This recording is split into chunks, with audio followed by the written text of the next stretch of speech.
सर्वात मोठा शहरी बोगदा खणण्यासाठी TBM पास. टिकुजिनी वाडी बोरवली बोगद्यासाठी तामिळनाडू जुळणी आणि चाचण्या.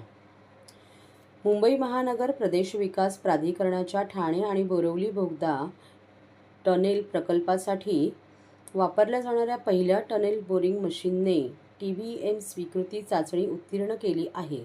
मुंबईतील पायाभूत सुविधांच्या कामांमध्ये वापरला जाणारा हा आतापर्यंतचा सर्वात मोठा TBM आहे.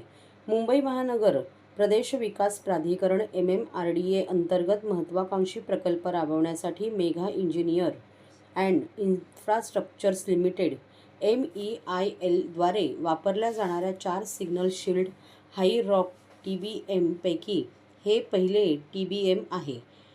MEIL ने टनेल बोरिंग मशीन बनवणारी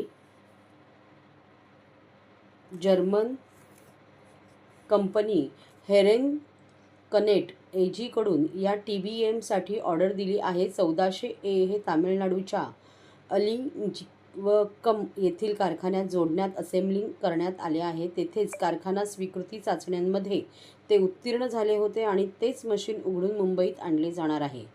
11.84 किमी लांबीच्या ठाणे-बोरिवली ट्विन टनेल प्रकल्पाच्या बांधकामासाठी तैनात करण्यात येणाऱ्या 4 मेगा TBM पैकी पहिल्या TBM ने तामिळनाडूतील अलिंजिवकम येथील हेरेनकनेटच्या उत्पादन सुविधेत फॅक्टरी स्वीकृती चाचण्या यशस्वीरित्या उत्तीर्ण केल्या आहे. बोरिवलीतील संजय गांधी राष्ट्रीय उद्यानाच्या असलेल्या जुळ्या 10.8 किमी लांबीच्या रस्त्याच्या बोगद्याचे खोदकाम करणार आहे. हे काम खूपच क्लिष्ट आहे. बोरिवलीतील एकता नगरला आणि ठाण्यातील मानपाडा येथील टिकुजिनी वाडीशी जोडण्यात येणार आहे. पंतप्रधान नरेंद्र मोदी यांनी जुलैमध्ये मुंबई भेटीच्या दरम्यान ठाणे-बोरिवली जुळ्या बोगद्यांची पायाभरणी केली होती. या बोगद्यांमध्ये प्रत्येकी 3 लेन असणार आहेत. त्याची खोली पृष्ठभागाखाली जास्तीत जास्त 23 मीटर असणार आहे. दर 300 मीटरवर क्रॉस पॅसेज बांधले जाणार असल्यामुळे निर्वासन आणि देखभालीचे काम सुव्यवस्थित होणार आहे.